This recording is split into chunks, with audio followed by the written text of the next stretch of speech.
Hello, this is a video to address some of the comments about the due dates um, and the late penalty and the late access. So after homework was due, there was a short 2-day window for people to get them done late, but they would have still had a penalty, and the password was penalty, capital P, so it was case sensitive, the word penalty.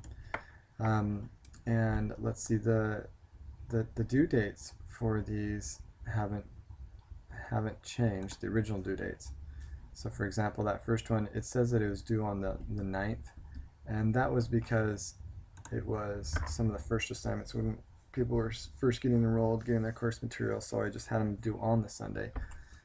I had moved them at the end of the first week to make sure people had time to squeeze those first assignments in without penalty. And then once things were up and going, for example, chapter 4, let's see that quite a ways into the beginning of the semester. Let's look at section 4.3. That says that it was due on the 21st. So the 21st, you can see here is a Friday. That would have meant that there would have been 2 extra days to get it done with the penalty. And let me go into the assignment page. Let's see that. So it's for section 4.3. Okay, here it is. The due date was that Friday, but then there was 2 more days until the 23rd at 11:59 p.m. that you would have access if you use the password penalty, capital P penalty. And that access, or that timeline, was all shifted after, I think, the end of the second week or the beginning of the third week, where we then made it on Hawaiian time to make sure that everyone, no matter where they were at the time in the United States proper, not necessarily mainland, but that they would have access. So even if you went on your trip to Hawaii, you'd still have access according to the Hawaiian time there till midnight. So on our time, that actually would have been a little bit past on our calendars, past the 23rd into the 24th.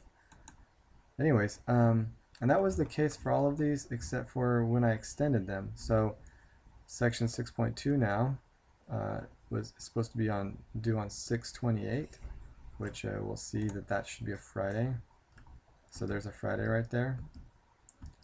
And then it was originally given 2 more days for the late penalty window, and that was only if you used the word penalty. But now I have it open until 7:31 at midnight, and that's of course Hawaiian time.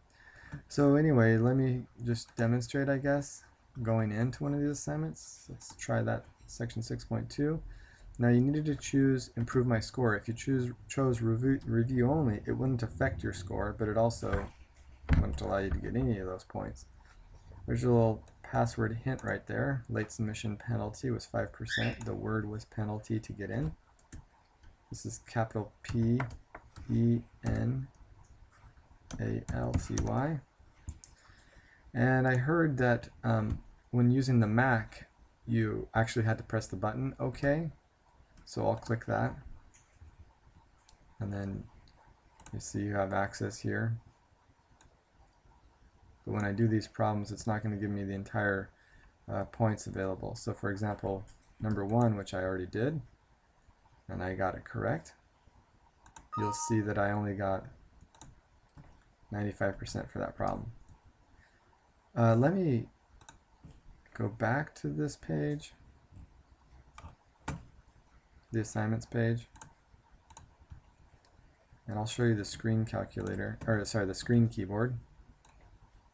Hopefully this is going to appear for you. I'll go to the same assignment, section 6.2. I'm clicking improve my score, and you have to hit shift capital P E N A L T Y, and then I can hit enter. So I'm not going to go over to the OK button.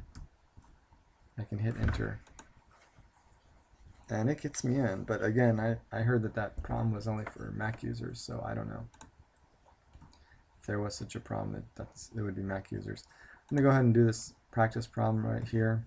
You can stop watching the video from there, but I just want to demonstrate that that's how the late password was supposed to be used, and it was only for the 2-day windows from the Friday to Sunday at midnight, Friday at midnight to Sunday to midnight, and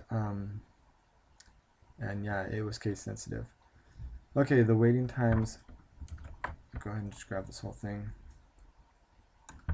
Between a subway departure schedule and the arrival of the actual passengers are uniformly distributed.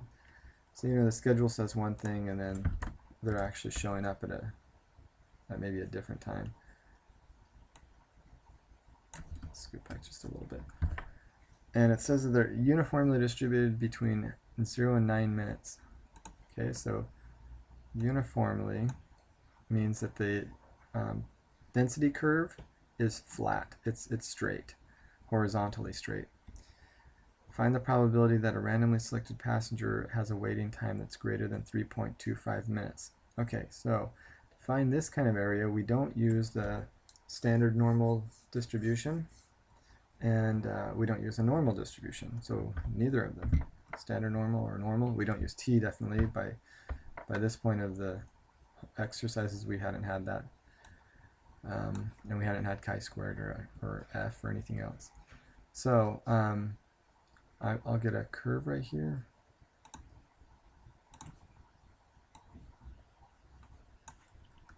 And I want it to be normal. Now, I'm sorry, I want it to be uniform.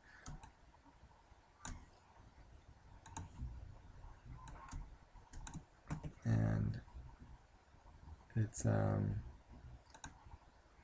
not wanting to let me draw a straight line, so I'm going to force a straight line. There's our uniform curve. Now, since it starts, they're uniformly distributed from 0 to 9 minutes. I'm actually going to scoot this over and let this axis start right down here at 0. So we'll label it with 0, and then we'll go ahead and label the end of this with 9. Since it's not to scale, or since we create the scale, I should say, I can call that 9. All right, remember that since this blue line, in other words, this thick horizontal line that I drew second, which is our curve, since it's a density curve, that means that the sum of the area, and I'm going to write it as P of x because there's a 1-to-1 correlation between the area under the density curve and the probability of an event. So the sum of the area is equal to 100% or 1. So if we know that this entire length is 9, and then we don't know the height, so we don't know the points of probability up here, we can figure it out by the fact that if area for a rectangular shape is normally length times width, or base times height, whatever you want to refer to it as, and we know that the length is 9, and we don't know the width, but we know that this is representing a density curve, and there's a 1-to-1 correlation between the probability under the density curve, the area under the density curve and the probability of the event, then we know that this has to be a 1. Let me find my cursor there, 1. And then just simple solving for W, we've got that 1/9 is that uniform probability. Each of these heights are going to be the value 1/9. And you can write that as 0.1111111 if you wanted to, or 0.1 with the bar over it. I'm just going to write it as the fraction 1/9. That's good enough for me.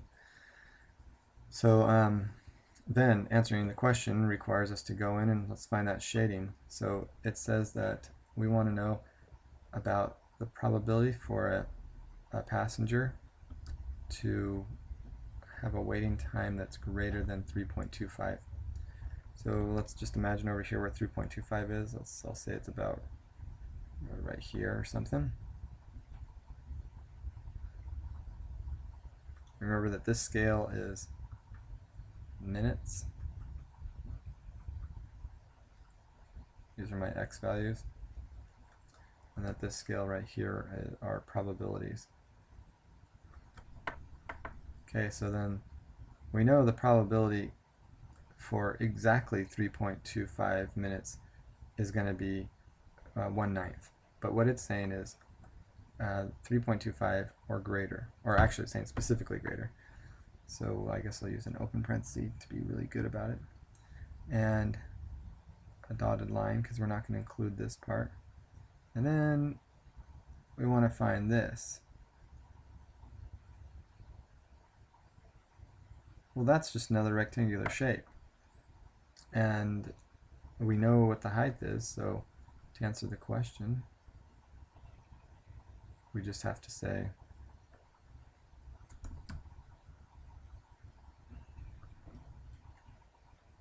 um, 1/9, which is the probability all the way across the curve, times the length, which is going to be 9 minus 3.25.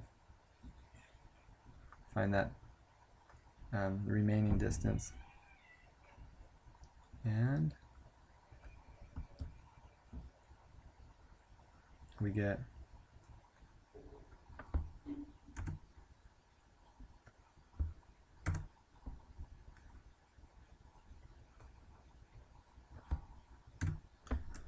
and they're letting us go to 3 decimals, so we're going to put our 0.639, 639 thousandths. But if you did need it as a fraction, as a simplified fraction, remember that you can hit math if you're using this calculator, and then say calculate, change it to a fraction. Lots of calculators have this ability, and that's the same thing as 23/36, because it would use the common denominator between 3 and 1/4, subtracting that from 9 and blah blah blah blah. So anyway, then we put in 0.639 as our final answer, and let's type that in right here.